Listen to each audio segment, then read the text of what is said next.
지금 이 순간에도 여러분의 식탁에서 건강을 위해 드신 음식이 오히려 혈관을 막고 콩팥을 망가뜨리고 있을 수 있습니다. 더 놀라운 건 대부분의 어르신들이 이 사실을 전혀 모른 채 매일 반복하고 계신다는 점입니다. 저는 이 이야기를 가볍게 드리는 게 아닙니다. 60대 이후에는 몸이 완전히 달라집니다. 젊을 때 아무 문제 없던 습관이 어느 날부터는 병을 만드는 시작점이 됩니다. 특히 단백질이 좋다고 해서 챙겨 드시는 계란, 이 계란이 어떤 음식과 함께 먹느냐에 따라 약이 되기도 하고 독이 되기도 한다는 사실 알고 계셨습니까? 만약 지금도 계란을 드시고 바로 차를 마시고 계시거나 건강을 생각해서 두유와 함께 드시고 계시다면 오늘 이 이야기는 반드시 끝까지 들으셔야 합니다. 이건 단순한 건강 정보가 아니라 여러분의 남은 10년, 20년 삶의 질을 바꿀 수 있는 아주 중요한 내용이기 때문입니다. 그런데 다행인 건 이 문제는 어렵지 않게 바꿀 수 있다는 겁니다. 비싼 약도 필요 없고 특별한 보약도 필요 없습니다. 단 하나, 먹는 방법과 순서만 바꾸면 됩니다. 이 한 가지를 바꾸는 것만으로도 혈관이 살아나고 콩팥이 편안해지고 몸이 훨씬 가벼워질 수 있습니다. 그래서 제가 먼저 간단한 질문 몇 가지를 드리겠습니다. 편하게 들어보시면서 나한테 해당되는지 한번 체크해 보십시오. 아침에 계란을 드시고 나서 입가심으로 커피나 녹차를 바로 드시는 편이십니까? 계란은 단백질이니까 좋다고 생각해서 두유나 건강 음료와 함께 드시는 경우가 있으십니까? 식사를 하고 나면 바로 소파에 앉거나 눕는 습관이 있으십니까? 물을 자주 드시기보다는 목이 마를 때만 드시는 편이십니까? 이 네 가지 중에서 두 가지 이상 해당되신다면 지금 여러분의 몸은 이미 부담을 받고 있을 가능성이 높습니다. 겉으로는 아무 증상이 없어도 안에서는 서서히 쌓이고 있을 수 있습니다. 제가 이런 말씀을 드리는 이유가 있습니다. 저는 서울에서 22년째 노년기 건강을 진료하고 있는 가정의학과 전문의 박성훈입니다. 그동안 수많은 어르신들을 진료하면서 제가 가장 안타깝게 느낀 순간이 언제인지 아십니까? 큰 병이 와서 치료가 어려운 경우가 아니라 조금만 일찍 알았더라면 충분히 막을 수 있었던 경우를 만났을 때입니다. 특히 공통점이 하나 있었습니다. 대부분의 어르신들이 나는 나름대로 건강하게 먹고 있었다고 말씀하셨다는 점입니다. 몸에 좋다고 알려진 음식만 골라서 드셨고 나름대로 신경 써서 식사를 하셨습니다. 그런데 문제는 음식 자체가 아니라 조합과 순서였습니다. 우리 몸은 하나의 공장과 같습니다. 젊을 때는 이 공장이 아주 힘이 좋아서 조금 잘못 먹어도 알아서 처리해냅니다. 하지만 60대가 넘어가면 상황이 완전히 달라집니다. 위에서 음식을 녹이는 힘도 약해지고 콩팥에서 걸러내는 힘도 예전 같지 않습니다. 이걸 쉽게 말씀드리면 새 필터가 달린 정수기와 오래된 필터가 달린 정수기의 차이라고 보시면 됩니다. 새 필터는 웬만한 불순물도 잘 걸러내지만 오래된 필터는 조금만 무리가 가도 바로 막히고 고장이 납니다. 그런 상태에서 서로 맞지 않는 음식들이 한꺼번에 들어오면 어떻게 될까요? 몸이 그걸 처리하지 못하고 그대로 쌓이기 시작합니다. 처음에는 단순히 속이 더부룩하거나 가스가 차는 정도로 시작하지만 시간이 지나면 그것이 혈관을 막고 콩팥에 부담을 주고 심하면 돌처럼 굳어지는 문제까지 이어질 수 있습니다. 그래서 오늘 저는 여러분께 무엇을 먹지 마라가 아니라 어떻게 먹어야 하는가를 말씀드리려고 합니다. 같은 계란이라도 어떤 음식과 함께 먹느냐, 얼마나 간격을 두느냐, 식사 후 어떻게 움직이느냐에 따라 완전히 다른 결과가 나오기 때문입니다. 중요한 점은 이건 특별한 사람만 해당되는 이야기가 아니라는 겁니다. 지금 이 영상을 듣고 계신 대부분의 어르신들 그리고 부모님의 식사를 챙겨드리는 자녀분들 모두에게 해당될 수 있는 이야기입니다. 제가 지금부터 하나씩 설명드릴 내용은 병원에서 환자분들께 꼭 알려드리는 아주 핵심적인 생활 습관입니다. 조금만 집중해서 들어보시면 내가 그동안 이걸 잘못하고 있었구나 하고 느끼시는 부분이 분명히 있으실 겁니다. 그리고 그 순간이 바로 몸이 바뀌기 시작하는 출발점입니다. 그렇다면 이제 가장 중요한 이야기를 드리겠습니다. 왜 이런 문제가 생기는지 그 원인을 정확히 아셔야 앞으로 같은 실수를 반복하지 않게 됩니다. 많은 분들이 이렇게 생각하십니다. 좋은 음식만 먹으면 건강해진다. 틀린 말은 아닙니다. 그런데 한 가지가 빠져 있습니다. 몸은 좋은 음식만 보는 것이 아니라 그 음식이 들어오는 상황과 조합을 함께 본다는 점입니다. 첫 번째 원인은 바로 나이가 들면서 소화 기능이 눈에 띄게 떨어진다는 것입니다. 젊을 때는 고기를 먹고 커피를 마셔도 별 문제가 없었습니다. 위에서 음식도 잘 녹이고 장에서도 빠르게 흡수했기 때문입니다. 그런데 60대 이후에는 위산 분비가 절반 가까이 줄어듭니다. 음식이 제대로 분해되지 못하고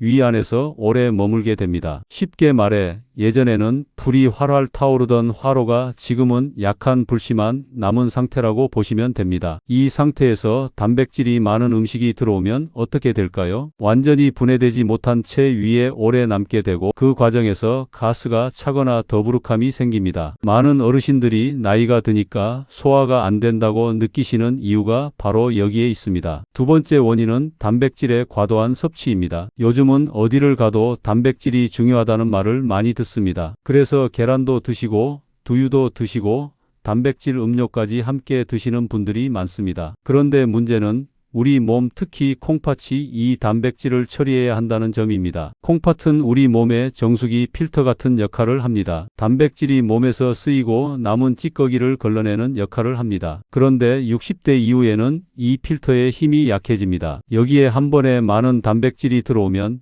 필터가 감당을 못하고 과부하가 걸립니다. 결국 걸러내야 할 것들이 제대로 처리되지 못하고 몸에 남거나 오히려 콩팥 자체가 지치게 됩니다. 세 번째 원인은 바로 음식의 조합입니다. 이 부분이 가장 중요합니다. 음식 하나만 보면 다 좋은 것들입니다. 계란도 좋고 두유도 좋고 차도 좋습니다. 그런데 이게 동시에 들어오면 이야기가 달라집니다. 예를 들어 어떤 성분은 서로 만나면 몸에 잘 흡수되지만 어떤 성분은 만나면 서로 엉겨붙거나 흡수를 방해합니다. 마치 시멘트와 물이 만나면 굳어버리는 것처럼 특정 음식 조합은 위 속에서 딱딱하게 뭉치거나 몸이 처리하기 어려운 상태로 변해버립니다. 네 번째 원인은 수분 부족입니다. 이건 정말 많은 어르신들이 해당됩니다. 물을 충분히 드셔야 하는데 생각보다 적게 드십니다. 단백질을 먹으면 몸 안에서 노폐물이 생기는데 이걸 밖으로 내보내려면 물이 필요합니다. 물을 충분히 마시지 않으면 어떻게 될까요? 몸 안에 남은 찌꺼기가 점점 진해지고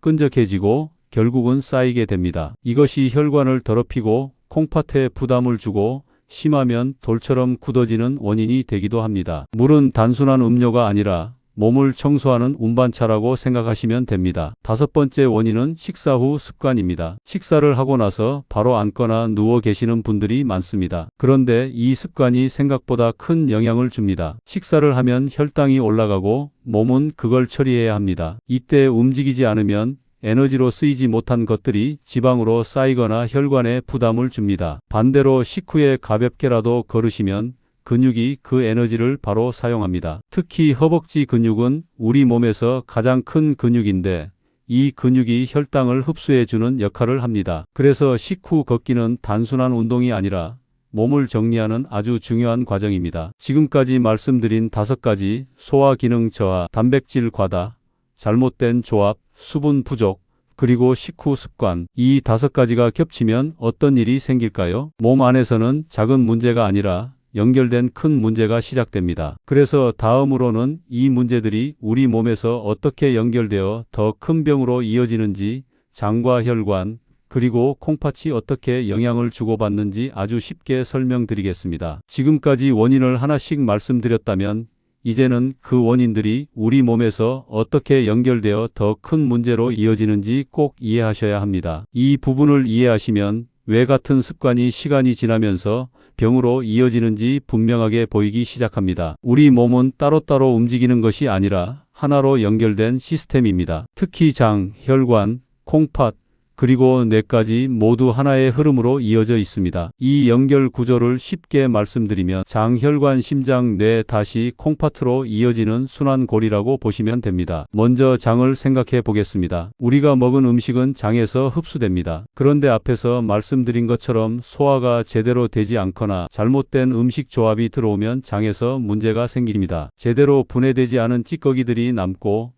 장 안에서 부패하면서 독소를 만들어냅니다. 이걸 쉽게 비유하면 깨끗한 하천에 오염된 물이 계속 흘러들어오는 상황과 같습니다. 처음에는 티가 안 나지만 시간이 지나면 물이 점점 탁해지고 결국은 썩게 됩니다. 장도 마찬가지입니다. 그럼 이 장에서 생긴 것들이 어디로 갈까요? 바로 혈관으로 들어갑니다. 장은 흡수하는 역할을 하기 때문에 좋은 영양소뿐만 아니라 나쁜 찌꺼기나 독소도 함께 혈관으로 들어갈 수 있습니다. 혈관은 우리 몸의 도로와 같습니다. 깨끗한 도로는 차가 잘 다니지만 도로가 막히거나 더러워지면 교통이 엉망이 됩니다. 혈관도 똑같습니다. 끈적한 찌꺼기들이 쌓이면 혈액의 흐름이 느려지고 결국 막히는 구간이 생기게 됩니다. 이렇게 혈관이 나빠지면 가장 먼저 영향을 받는 곳이 심장과 뇌입니다. 심장은 피를 보내야 하고 뇌는 산소를 받아야 합니다. 그런데 혈관이 막히거나 흐름이 나빠지면 심장은 더 힘들게 일을 해야 하고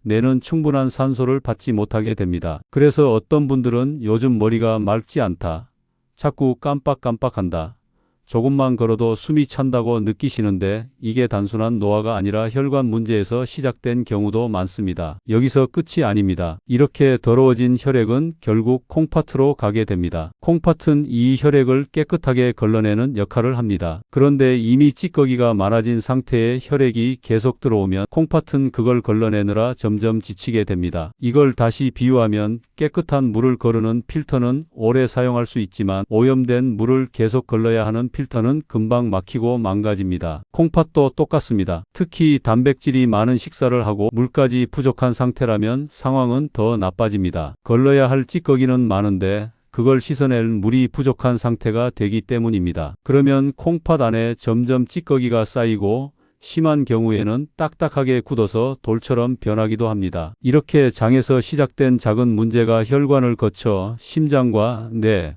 그리고 콩팥까지 영향을 주는 것입니다. 그래서 저는 늘 말씀드립니다. 몸은 따로 아픈 것이 아니라 연결되어 망가진다고요. 이걸 반대로 생각해 보시면 희망이 보입니다. 장을 편안하게 만들면 혈관이 깨끗해지고 혈관이 좋아지면 심장과 뇌가 편해지고 결국 콩팥까지 부담이 줄어듭니다. 그래서 우리가 오늘 바꾸려는 것은 단순히 계란 먹는 방법 하나가 아닙니다. 이 작은 습관 하나가 장을 바꾸고 혈관을 바꾸고 몸 전체의 흐름을 바꾸는 시작점이 되는 것입니다. 제가 진료실에서 가장 많이 드리는 말이 있습니다. 큰 병은 어느 날 갑자기 생기는 게 아니라 작은 습관이 쌓여서 만들어진다는 말입니다. 그리고 그 작은 습관은 지금 이 순간부터 충분히 바꿀 수 있습니다. 이제 다음으로는 실제로 이런 습관 때문에 몸이 어떻게 변했는지 그리고 어떻게 회복되었는지를 보여드리겠습니다. 실제 어르신들의 이야기를 들으시면 훨씬 더 실감이 나실 겁니다. 제가 진료실에서 실제로 만났던 분들 이야기 중에서 꼭 한 번은 들려드리고 싶은 사례가 있습니다. 이런 이야기를 들으시면 이게 남의 일이 아니구나 하고 느끼시게 됩니다. 72세 김영수 어르신이셨습니다. 이분은 스스로 건강관리를 꽤 잘하고 있다고 생각하셨습니다. 아침마다 삶은 계란 2개를 꼭 챙겨 드셨고 단백질이 중요하다는 이야기를 듣고 검은콩 두유도 함께 드셨습니다. 거기에 식사를 마치고 나면 따뜻한 녹차 한 잔으로 마무리를 하셨습니다. 본인 입장에서는 더할 나위 없이 완벽한 건강식이라고 믿고 계셨습니다. 그런데 이상하게도 몸은 점점 더 무거워졌습니다. 속이 늘 더부룩하고 가스가 차는 느낌이 있었고 화장실을 다녀와도 개운하지 않았습니다. 무엇보다도 피로감이 쉽게 가시지 않았습니다. 처음에는 나이가 드니까 그렇겠지 하고 넘기셨습니다. 그러다가 어느 날 병원에 오셨는데 검사 결과를 보고 저도 잠시 생각에 잠겼습니다. 콩팥 기능 수치가 이전보다 눈에 띄게 떨어져 있었고 소변 검사에서도 단백질이 조금씩 새어나오는 상태였습니다. 그래서 식습관을 자세히 여쭤봤습니다. 그때 들은 이야기가 바로 지금 말씀드린 아침 식단이었습니다. 계란, 두유, 녹차 하나하나 보면 다 좋은 음식인데 이 3가지가 동시에 들어오면서 문제가 생기고 있었던 겁니다. 제가 어르신께 이렇게 말씀드렸습니다. 지금 어르신 몸에서는 좋은 걸 드신 게 아니라 콩팥을 계속 혹사시키고 계신 상태입니다. 처음에는 믿기지 않는다는 표정이셨습니다. 이렇게 건강하게 먹는데 왜 문제가 생기냐고 되물으셨습니다. 그래서 아주 쉽게 설명을 드렸습니다. 계란과 두유는 둘 다 단백질이 많습니다. 그런데 이걸 한 번에 드시면 콩팥 입장에서는 처리해야 할 일이 갑자기 몰려드는 겁니다. 거기에 녹차까지 들어오면 몸 안에서 서로 엉켜서 더 부담이 커집니다. 이해를 돕기 위해 이런 비유를 드렸습니다. 일꾼이 5명밖에 없는 공장에 한 번에 트럭 10대 분량의 일이 들어오는 상황이라고 생각해 보십시오. 어르신께서 그제야 고개를 끄덕이셨습니다. 그래서 저는 딱 한 가지만 바꾸시라고 말씀드렸습니다. 음식은 그대로 드셔도 됩니다. 대신 한꺼번에 드시지 말고 시간 간격을 두십시오. 계란은 아침에 드시고 두유는 최소 2시간 뒤에 드시고 차는 식사 후 1시간 뒤에 드시라고 안내해 드렸습니다. 그리고 식사 후에는 꼭 20분에서 30분 정도 가볍게 걸으시라고 말씀드렸습니다. 처음에는 반신반의 하셨지만 그래도 해보시겠다고 하셨습니다. 그리고 3개월 뒤 다시 병원에 오셨습니다. 그날 저는 어르신 얼굴을 보고 먼저 놀랐습니다. 표정이 훨씬 밝아지셨고 피로감이 줄었다고 하셨습니다. 검사 결과는 더 놀라웠습니다. 콩팥 수치가 안정적으로 돌아왔고 소변으로 빠지던 단백질도 거의 사라졌습니다. 어르신께서 웃으시면서 이렇게 말씀하셨습니다. 원장님, 저는 더 좋은 걸 먹어야 하는 줄 알았는데 그냥 먹는 방법을 바꿨을 뿐인데 이렇게 달라질 줄 몰랐습니다. 또 한 분은 68세 이정희 어르신이셨습니다. 이분은 식사를 하고 나면 항상 바로 앉아서 텔레비전을 보시는 습관이 있으셨습니다. 그리고 물은 거의 드시지 않았습니다. 대신 커피를 자주 드셨습니다. 이분 역시 늘 속이 더부룩하고 다리가 자주 붓고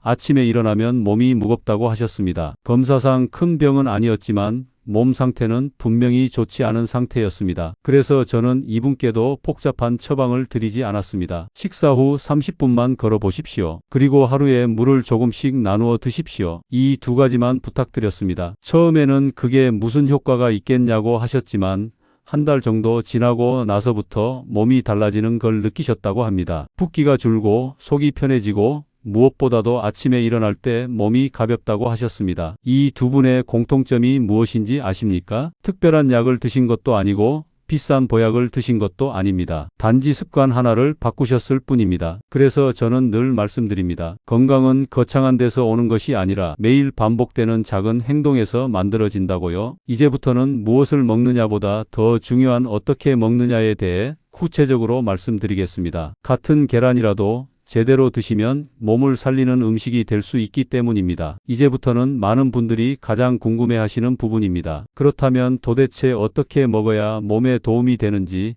같은 계란이라도 어떻게 먹으면 약이 되고 어떻게 먹으면 부담이 되는지 구체적으로 말씀드리겠습니다. 결론부터 먼저 말씀드리겠습니다. 계란 자체는 전혀 문제가 없습니다. 오히려 60대 이후에는 꼭 챙겨 드셔야 할 아주 좋은 단백질 식품입니다. 문제는 계란이 아니라 함께 먹는 음식과 타이밍입니다. 먼저 계란의 장점을 간단히 말씀드리겠습니다. 계란은 우리 몸의 근육을 유지하는 데 꼭 필요한 단백질이 풍부합니다. 나이가 들수록 근육은 자연스럽게 줄어들기 때문에 이를 보충해주는 역할을 합니다. 쉽게 말하면 계란은 몸이 무너지지 않도록 지탱해주는 기둥 재료라고 보시면 됩니다. 또 하나 중요한 점은 계란 노른자에 들어있는 영양소입니다. 많은 분들이 콜레스테롤 때문에 노른자를 꺼려 하시는데 실제로는 노른자에 뇌 건강과 혈관 건강에 도움이 되는 성분들이 많이 들어 있습니다. 적절하게 드시면 오히려 도움이 됩니다. 그렇다면 이 좋은 계란을 어떻게 먹어야 할까요? 가장 중요한 첫 번째는 짝꿍 음식을 잘 고르는 것입니다. 계란과 함께 드시면 좋은 대표적인 음식이 바로 양파입니다. 양파에는 혈관 속에 쌓인 찌꺼기를 정리해주는 성분이 들어 있습니다. 계란이 몸의 재료를 채워주는 역할을 한다면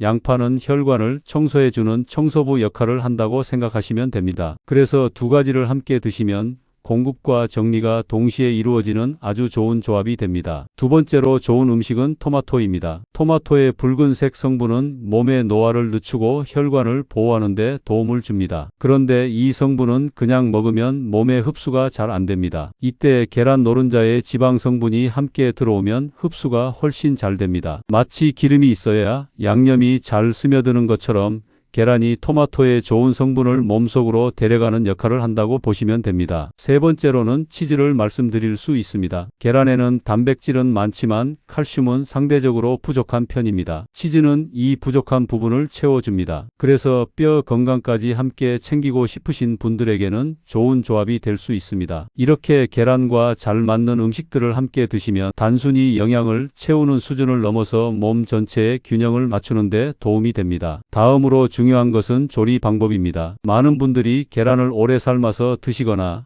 반대로 날 것에 가깝게 드시기도 합니다. 그런데 이 2가지 모두 조금 아쉬운 방법입니다. 계란을 너무 오래 삶으면 노른자가 퍽퍽해지고 소화가 어려워집니다. 특히 위가 약한 어르신들은 속이 답답해질 수 있습니다. 반대로 너무 덜 익힌 상태로 드시면 소화도 부담이 되고 위생적인 문제도 생길 수 있습니다. 가장 좋은 상태는 흰자는 익고 노른자는 부드럽게 남아있는 상태입니다. 시간으로 따지면 끓는 물에 약 7분 정도 삶았을 때가 가장 적당합니다. 이 상태에서는 소화도 잘 되고 영양소도 비교적 잘 유지됩니다. 그리고 많은 분들이 놓치시는 부분이 바로 시간 간격입니다. 아무리 좋은 음식도 동시에 들어오면 부담이 될 수 있습니다. 계란을 드셨다면 다른 음식이나 음료는 최소 1시간 정도 간격을 두시는 것이 좋습니다. 특히 차나 커피는 식사 직후가 아니라 조금 시간을 두고 드시는 것이 훨씬 부담이 적습니다. 마지막으로 꼭 강조드리고 싶은 것이 있습니다. 식사를 어떻게 마무리하느냐입니다. 식사를 마치고 바로 앉아 계시는 것과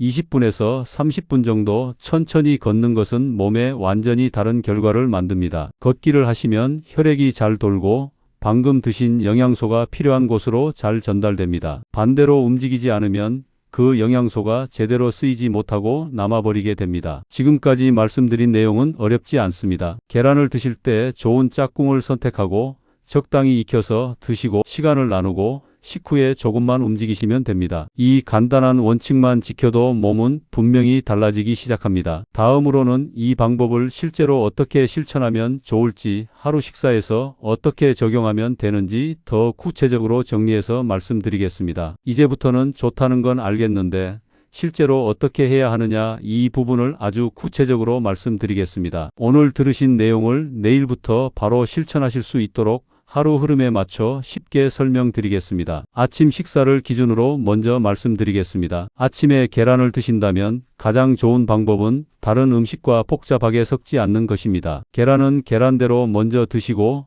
다른 음식은 조금 간격을 두고 드시는 것이 좋습니다. 예를 들어 계란을 드신 뒤에는 최소 1시간 정도는 다른 음료나 단백질 식품을 피하시는 것이 좋습니다. 그리고 계란을 드실 때는 너무 퍽퍽하지 않게 아까 말씀드린 것처럼 반숙 상태로 드시는 것이 좋습니다. 흰자는 익고 노른자는 부드러운 상태가 소화도 편하고 영양 흡수도 좋습니다. 치아가 약하신 분들도 부담 없이 드실 수 있습니다. 만약 아침 식사를 조금 더 든든하게 드시고 싶으시다면 계란과 함께 양파나 토마토를 곁들이는 방법을 추천드립니다. 예를 들어 프라이팬에 기름을 아주 소량만 두르고 얇게 썬 양파를 먼저 볶은 뒤 토마토를 넣고 살짝 익히고 마지막에 계란을 넣어 부드럽게 익혀 드시면 됩니다. 이 방법은 소화 부담은 줄이면서도 영양 균형을 맞추는 데 도움이 됩니다. 이때 중요한 점은 간을 너무 세게 하지 않는 것입니다. 특히 소금을 많이 넣는 습관은 콩팥에 부담을 줄 수 있습니다. 대신 후추를 살짝 뿌리거나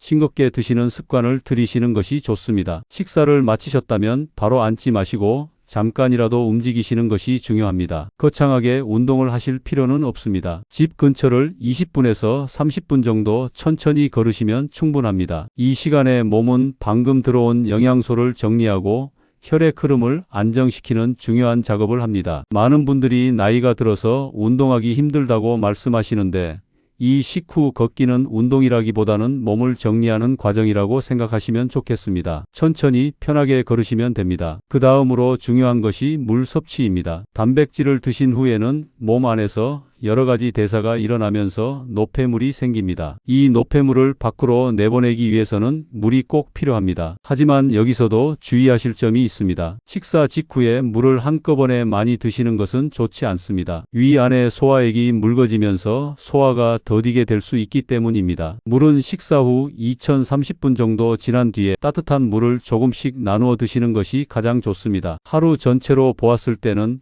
한 번에 많이 드시기보다는 여러 번 나누어 드시는 습관이 중요합니다. 컵으로 한 번에 벌컥 마시는 것보다는 차 마시듯이 조금씩 자주 드시는 것이 몸에 훨씬 부담이 적습니다. 그리고 많은 분들이 궁금해하시는 부분이 있습니다. 차나 커피는 언제 마시는 게 좋으냐는 질문입니다. 결론은 간단합니다. 식사 직후는 피하셔야 합니다. 최소한 1시간 정도는 간격을 두시는 것이 좋습니다. 특히 계란과 함께 드시는 경우에는 더더욱 시간을 두셔야 합니다. 이 시간 간격 하나만 지켜도 몸의 부담이 크게 줄어듭니다. 또 하나 중요한 실천 방법은 같이 먹지 않기입니다. 몸에 좋다고 해서 이것저것 한꺼번에 드시는 경우가 많습니다. 하지만 우리 몸은 한 번에 많은 일을 처리하는데 한계가 있습니다. 음식을 드실 때는 이건 이때, 저건 저때 이렇게 나누어 드시는 것이 훨씬 좋습니다. 마치 일을 할 때도 한 번에 여러 가지를 하면 효율이 떨어지는 것과 같은 원리입니다. 이렇게 하루 식사 흐름을 조금만 바꾸셔도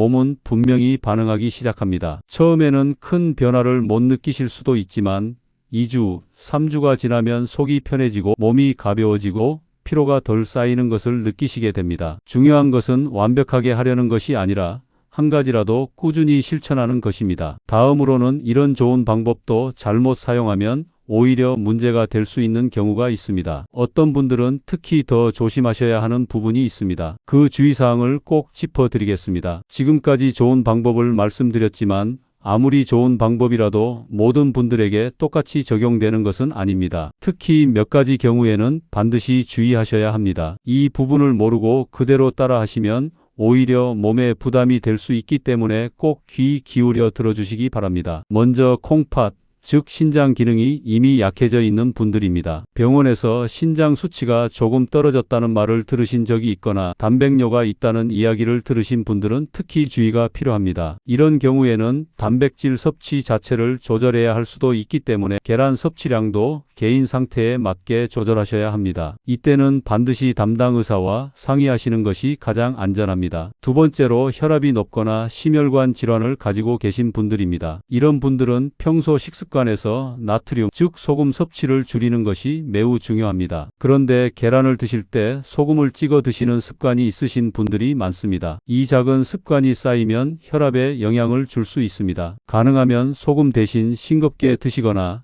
양파나 채소와 함께 드시는 방식으로 바꾸시는 것이 좋습니다. 세 번째로 약을 복용 중이신 분들입니다. 특히 혈압약, 당뇨약, 그리고 일부 영양제를 함께 드시는 경우에는 음식과의 상호작용을 고려해야 합니다. 예를 들어 칼슘 보충제를 드시는 분들은 계란과 같은 시간에 함께 드시지 않는 것이 좋습니다. 흡수에 영향을 줄 수 있기 때문입니다. 이런 경우에는 시간 간격을 두고 따로 드시는 것이 안전합니다. 네 번째로 위장이 많이 약하신 분들입니다. 평소에도 속이 자주 쓰리거나 소화가 잘 안 되시는 분들은 계란의 조리 상태가 특히 중요합니다. 너무 퍽퍽하게 익힌 계란은 위에 부담이 될 수 있기 때문에 부드러운 반숙 상태로 드시는 것이 좋습니다. 그리고 한 번에 많은 양을 드시기보다는 적당한 양을 나누어 드시는 것이 좋습니다. 다섯 번째로 수술을 앞두고 계시거나 회복 중이신 분들입니다. 이런 경우에는 식단 자체가 치료 과정의 일부가 되기 때문에 일반적인 건강 정보만으로 판단하시는 것은 위험할 수 있습니다. 반드시 의료진과 상담을 통해 개인 상태에 맞는 식단을 결정하셔야 합니다. 그리고 한 가지 더 꼭 말씀드리고 싶은 부분이 있습니다. 건강에 좋다는 이야기를 듣고 한 가지 음식만 지나치게 많이 드시는 경우입니다. 계란이 좋다고 해서 하루에 여러 개를 계속 드시는 것은 오히려 부담이 될 수 있습니다. 모든 음식은 균형이 중요합니다. 적당한 양을 꾸준히 드시는 것이 가장 좋은 방법입니다. 제가 늘 강조드리는 말이 있습니다. 좋은 것도 지나치면 부담이 된다는 것입니다. 몸은 천천히 꾸준하게 바뀌는 것이 가장 안전합니다. 여기까지 들으시면서 혹시 나는 해당되는 부분이 있겠구나 하고 느끼신 분들도 계실 겁니다. 그 느낌이 바로 몸이 보내는 신호일 수 있습니다. 그 신호를 무시하지 마시고 오늘부터 작은 것 하나라도 바꿔보시길 바랍니다. 그리고 이 부분은 꼭 기억해 주십시오. 오늘 제가 드리는 말씀은 여러분께 도움을 드리기 위한 건강 정보입니다. 하지만 개인의 상태에 따라 적용 방법은 달라질 수 있습니다. 따라서 현재 치료를 받고 계시거나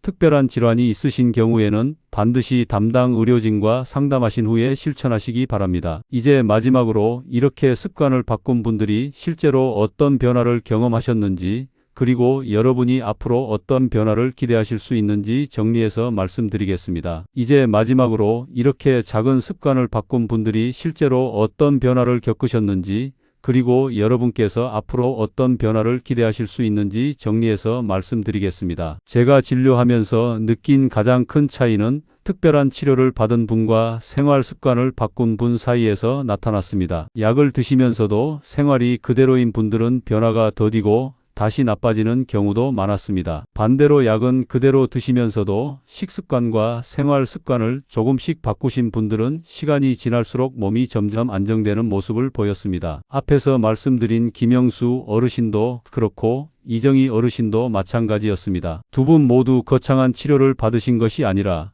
먹는 순서와 시간 간격, 그리고 식후 움직임 이 세 가지만 바꾸셨습니다. 그런데 3개월이 지나면서 분명한 변화가 나타났습니다. 속이 늘 더부룩하던 것이 편안해졌고 아침에 일어날 때 몸이 훨씬 가벼워졌습니다. 화장실을 다녀온 뒤에도 개운함을 느끼기 시작하셨고 무엇보다도 피로가 덜 쌓인다고 말씀하셨습니다. 검사 수치에서도 안정적인 변화를 확인할 수 있었습니다. 이 변화는 우연이 아닙니다. 몸이 원래 가지고 있던 회복 능력이 방해받지 않고 제대로 작동하기 시작했기 때문입니다. 우리는 흔히 몸이 약해졌다고 생각하지만 사실은 몸이 나빠진 것이 아니라 회복할 기회를 못 받고 있었던 경우가 많습니다. 그래서 저는 여러분께 꼭 이 말씀을 드리고 싶습니다. 건강은 갑자기 좋아지는 것이 아니라 방향이 바뀌면서 서서히 좋아지는 것입니다. 오늘부터 식사 순서를 바꾸고 시간을 나누고 식후에 조금 걷기 시작하시면 그 순간부터 몸의 방향이 달라지기 시작합니다. 처음 일주일은 큰 변화를 못 느끼실 수도 있습니다. 하지만 2주, 3주가 지나면 속이 편안해지는 느낌이 오고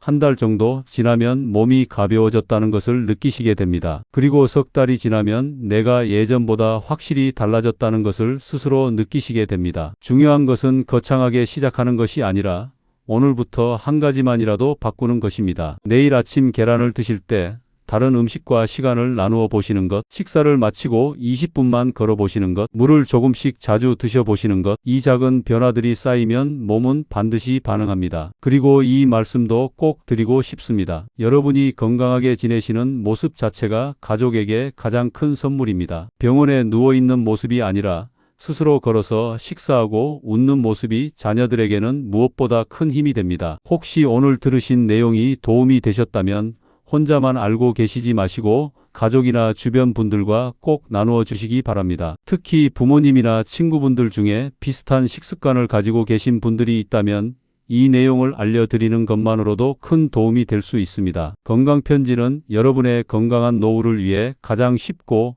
가장 실천 가능한 방법만을 전해드리는 채널입니다. 오늘 내용이 도움이 되셨다면 건강편지를 구독해 주시고 좋아요를 눌러주시면 더 많은 분들께 이 소중한 정보가 전해질 수 있습니다. 앞으로도 건강편지는 여러분의 삶을 바꾸는 작은 습관들을 계속해서 전해드리겠습니다. 댓글로 오늘부터 실천하실 한 가지를 남겨주시면 그 다짐이 여러분의 건강을 지키는 시작이 될 것입니다. 끝으로 다시 한번 말씀드립니다. 오늘 내용은 건강에 대한 일반적인 정보이며 개인의 상태에 따라 적용 방법은 달라질 수 있습니다. 현재 질환이 있거나 치료 중이신 분들은 반드시 담당 의료진과 상의하신 후에 실천하시기 바랍니다. 여러분은 지금보다 훨씬 더 건강해질 수 있습니다. 그 시작은 바로 오늘 이 작은 습관 하나에서부터입니다.